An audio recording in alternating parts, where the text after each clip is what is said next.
দেখো উচ্ছেটাকে আমি ঠিক এইভাবে কেটে নিয়েছি, নিয়ে এবার ভালো করে এটাকে ধুয়ে নেব।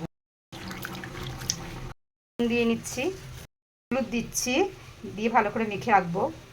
দেখো আমি বেগুনটাকে ঠিক এরকম করে কেটে নিয়েছি, ভেজে নেব।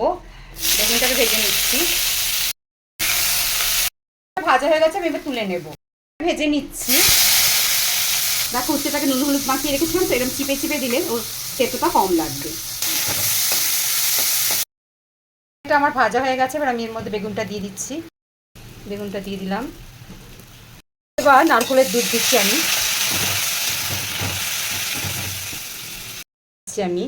1 টেবিল স্পুন দিচ্ছি, দিয়েছি। এটাকে ভালো করে ফুটিয়ে আমি শুকনো করে নেব। পিঞ্চ মানে দিচ্ছি, চিনি দিচ্ছি। পালেন পিঞ্চ করে আমি চিনি দিয়ে নিলাম। এবার ড্রাই করে দেবে। অসাধারণ লাগে খেতে ইচ্ছে। আমার উচ্ছেটা রেডি হয়ে গেছে, এবার আমি পরিবেশন করে দেবো। আমি পরিবেশন করে দিচ্ছি। গরম ভাতের সঙ্গে এটা খেতে ভীষণ ভালো লাগে। দেখো পরিবেশন করে দিয়েছি।